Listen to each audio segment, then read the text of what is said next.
I'm coming for you, Zim.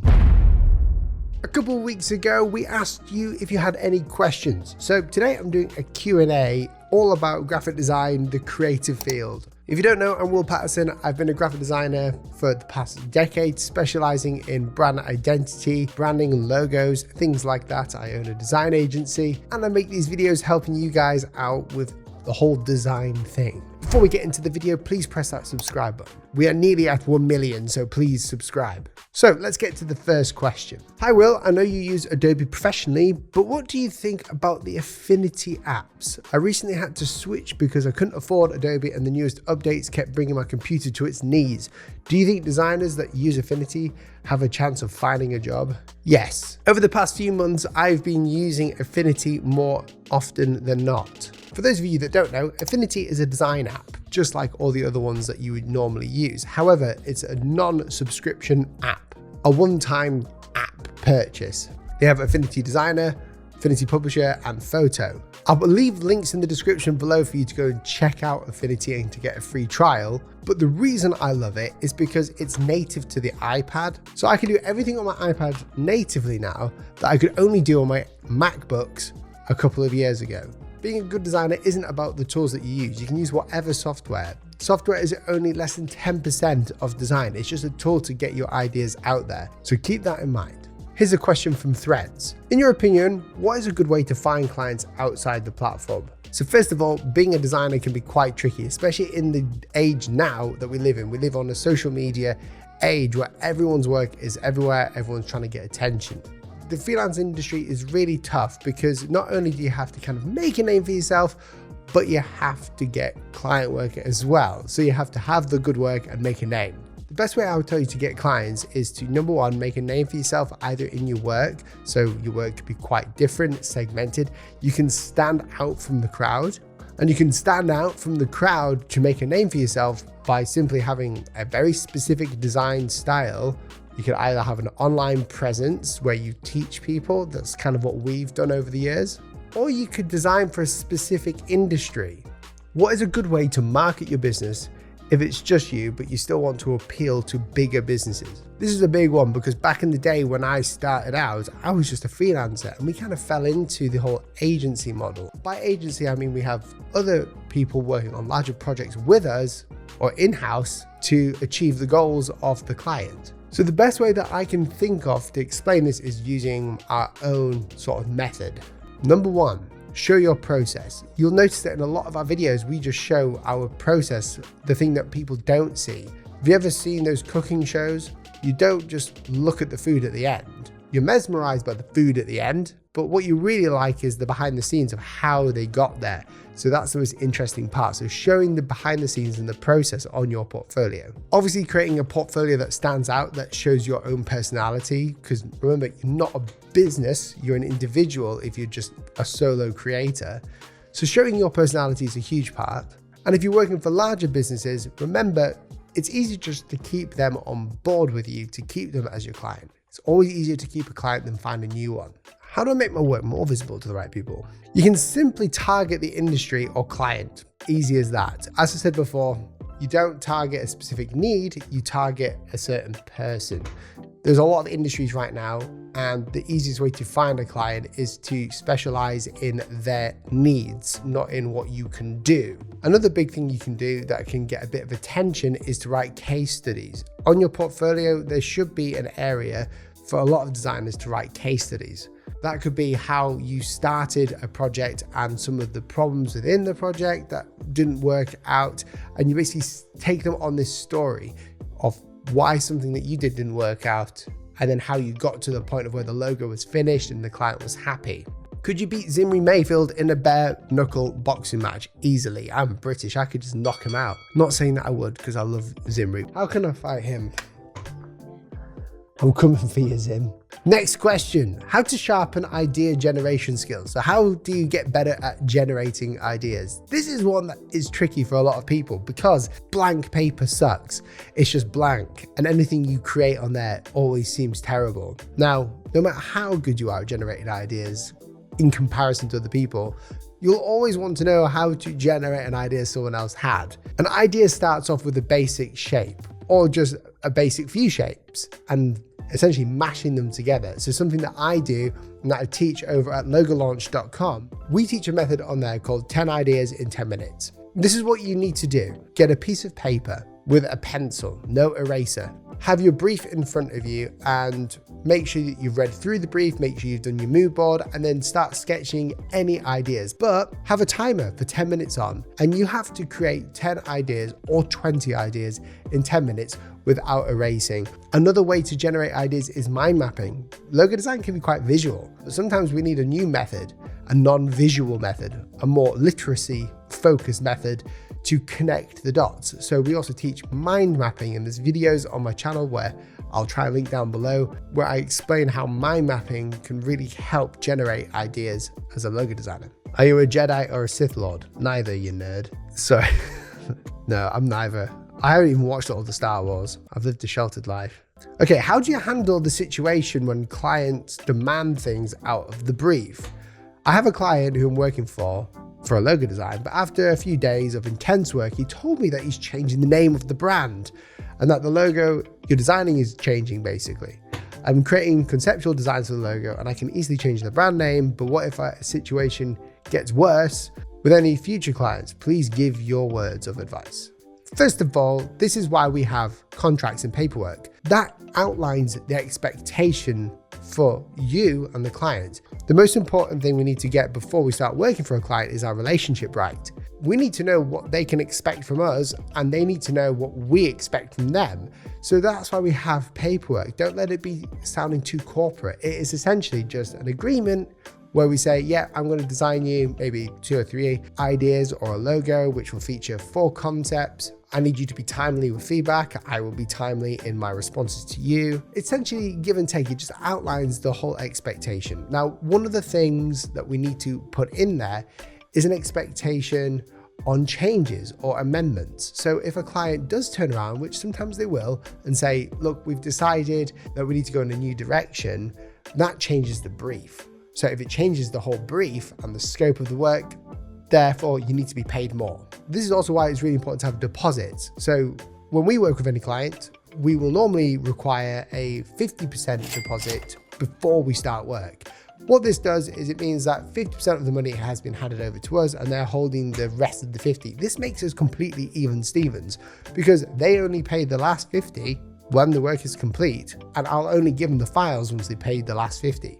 This keeps us on a level relationship all the way throughout. Therefore, if anything goes wrong and we have to terminate for whatever reasons, then we have something to fall back onto and we're not left in the lurch. Do I redo my portfolio if I keep getting denied at entry-level work? If your work isn't being chosen because of your portfolio, then I would say it's a good idea to change your portfolio. If you have identified the main reason that your skills aren't up to scratch, then you need to do more work on your skills. It's not easy when you're first starting out because after a year in college or whatever, you're asked to instantly have a portfolio of work whilst you're practicing. What you should see is that your skills in design get better every few months when you're first starting. If you're really passionate about it and you're really learning, you want to make sure that every time you do a new project on there, that it's getting better and better and better so the clients can see that. And there will be a point of where people will say that is acceptable for them, and there you go. Likewise, design, I don't think it's very subjective. I think there's very objective parts in graphic design of what is good and what is bad, mainly the fundamental principles of graphic design. However, depending on what you're doing, whether it's logo design or, I don't know, poster design, it's subjective in a lot of ways. So if you've identified that it's a skill issue, then fix your portfolio. How does one stay positive in the design abilities when you look at other artists' work that is far superior? Okay, so those designers that you're looking at that you feel like are far superior, I guarantee you that they're looking at other people's work thinking that their work is far superior. It's a never-ending cycle, and I would also argue if you don't do that, even to some small level, you have something called Dunning-Kruger syndrome. I've said it before and I'll say it again, we live in a world where we compare ourselves with everyone else. Instagram, YouTube, social media, all about the likes and analytics.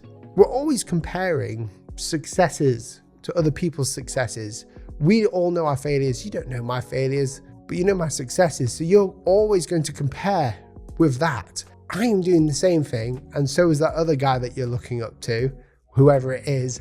They're doing the same thing, but just in different levels. So when you're looking at other designers' work, just realize that they were on the same journey as you. And I know it sounds very platitudey, like, don't worry, we're all on this journey together. But it is true.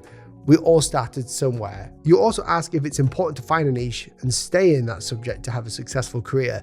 A niche rejects or says no to a lot of things in a skill. So niching could be me just doing logo design, and I say, sorry, I don't do poster designs. I only do logo design because I niched. That's not really true. I specialized in logo design. I can do poster design, but it's not something that I've specialized in. Niching refers to saying no to other work and only working on one thing. Specializing shows that you've spent more time on one thing. Therefore, I am better, in my opinion, at wordmark design or hand lettering or poster design or brochure design or lettering, whatever it is. I think having a specialization will help, but niching will always box you in. So I would refer to it as specializing of the niching, and it should hopefully answer your question. Will, I'm a graphic design student and a freelancer as well. I can design and edit videos, but I'm afraid to offer my services as I think there are better designers in the market than myself. So how do I stop comparing myself to other designers and start focusing on myself? I've already answered this one, so here's a cool quote that I like to use that I've heard from somewhere. Courage is not the lack of fear, it's having the fear of doing it and just doing it anyway. Sometimes we just need to be a bit more courageous and if we want to get somewhere, have a bit of courage. I really want to learn vintage, retro type of packaging design. Where can I learn that? I love retro and vintage design. I started doing hand lettering in the vintage way. It's something that I love to do, and you'll see it in some of my older videos. What I did was I found a book, or I found some images online of like cool logos, kind of like Campbell's Soup logo, or just some really nice specimen books of like old tobacco tins and things like that. And I would recreate them. I would try and draw them out to understand how they drew it. And what that did was allow me to sort of like dismantle the radio clock to put it back together again to know how it works. So I would say recreate to understand how something was created and use those principles to do that. Hey Will, in your opinion, what's the most overrated thing in graphic design right now? Retro logo design, ironically. There's a huge trend at the moment that no one's really picking up on, which is every logo design is like really retro and very detailed. Now there'll be a lot of people scoffing about, oh, he just wants it to be simple. A logo design, generally speaking, to last a long time, needs to be simple. I love retro design, don't get me wrong, there are some beautiful and amazingly talented designers creating some lovely retro mascot logos and things like that. And it works a lot of the time. Depending on the client, you need to do that. If it's like an outdoorsy brand that is specifically retro, then it's good to have that. But I'm seeing like modern companies or modern brands with retro vibes in them. It's not my thing, it doesn't work. Just an honest opinion from me. How do you become a brand identity designer? Can you give some practice exercises for someone who has more experience in raster designs and wants to start excelling in logo design? Okay, so number one, brand identity design is different to logo design. You will find that a lot of people will start in logo design. They design the logo, then there may be a brand identity designer. I think what you're asking for is a visual identity designer is what some people do. I just call it designing brands, brand identity. It doesn't really matter, it's the same thing. However, brand identity is more of the things that you don't visually see, but that you feel towards a brand. So they're kind of like the mission, the vision, the goals, and how they connect to their target audience. Whereas the visual side of the logo, that is kind of what we design to reflect the identity.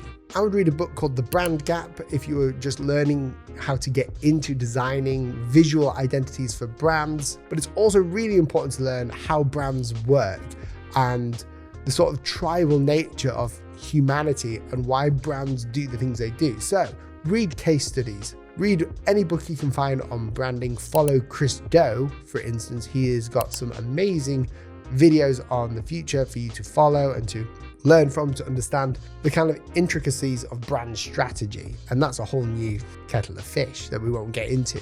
So if you want to take yourself from there, it's all about researching, learning whilst doing logo design. How can I get more confident in my design skills? Practice more. I don't know one designer that was born good at this. Design is something that can be learned, but it does take time. There's that famous quote, isn't there, that I kind of like, which is that 10,000 hours. Have you given your 10,000 hours into this? If you really want to get good at something and master it, you have to carve out time to do that. Do you feel that there are some branding and logo design tendencies that should not be taught in schools and only encapsulates the market on a few creative possibilities? For example, the tendency to reflect in a logo what a company does and not the other way around. Technology is moving so fast, and there are a lot of self-imposed rules on logo design specifically. Design does have rules. It's supposed to be functional. That's the main thing. It's supposed to look good as well. So that's where the problem comes in. So we've got this problem that we need to solve. Let's make it look good too. Design is also about communicating effectively in a very condensed space. I wouldn't say that there's any bad rules that are taught. I think it's just a lot of experience from years of designers giving their own thoughts and their own tendencies that have helped them. We've got to take everyone who teaches this with a pinch of salt. Do you think AI will take a designer's job? I know it won't take it completely, but yes, AI will eventually take everyone's job and we are doomed. That is it. No, I don't believe AI will take everyone's job. I think by the time AI has taken our jobs as graphic designers, every other job will be taken, because even though it's a problem-solving skill, AI can do things that amazing things now. I'm not really a big advocate for AI simply because it cannot replicate what humans need in a lot of designs yet. And I say yet because we also know AI is getting better. But if you think about it, you as a graphic designer who are using a computer, you actually stole jobs off the people who were working in the letterpress. Design agencies that didn't use computers fell out of the whole industry because everyone who's using computers were able to do what the older guys were doing just 10 times faster. This one might be a bit of a stretch, but here I go. I haven't worked with any clients before, and I'm wondering how to go about it. How do I streamline the process, and what apps can I use to assist myself and the client and keep us connected? There's a good app called Bloom.io, which is called, it's basically a CRM. That's pretty good for onboarding new clients and invoicing them and having contracts and whatnot. I would just use Bloom, or just use another one called the Bonsai, which is an amazing app that allows you to invoice and contracts and all that sort of stuff. Or just email. Whoa, this one's a big one that everyone's wanting to know. What happened to the Reddit design challenges? They were awesome for practice. The Reddit design series was great, but it was getting kind of boring for me because every week I would sit down and look at your work and I would critique it. And every time I felt like, oh, I wish I had the time to actually redesign their logos to show them what I would do to maybe help them. I understand the challenges that you liked. We need to do more of those because you guys absolutely love them. And they do help everyone because we can critique each other and help each other. It's an amazing community. If you haven't joined this subreddit, then click the link below to go there. There's like 20,000 people on there, which is wild. The top 3% of Reddit, which is crazy. But we have something new for the Reddit series, which I'll run it past you now actually. Let's just run it past you. My idea was, instead of just doing a Reddit series where I critique your work like this, we look at the screen and critique, it would be more of, I've seen this work, I really like it, this is how I would do it, and I would show you how I did it. What do you think? I hope you enjoyed the Q&A video. We don't do them often enough. If you did, share it with a friend. Hopefully it will help them out too. And if you want to take your design skills to the next level, then go ahead and check out logolaunch.com. I've actually put a free link down below for you to get some taster lessons from there. Logo Launch is about mastering bespoke logo type design. Typography is difficult, especially when you're drawing it and then you're having to vectorize it. How do you generate ideas? How do you get seen? How do contracts work? How do you negotiate with clients? We actually cover all of that in the course. There's over I think 10 hours of lessons on there for you to check out, as well as some free downloadable resources. So if you go on there, you get some free lessons. And then if you want to take it, sign up. Thanks guys for watching, and I'll see you in the next video. Subscribe.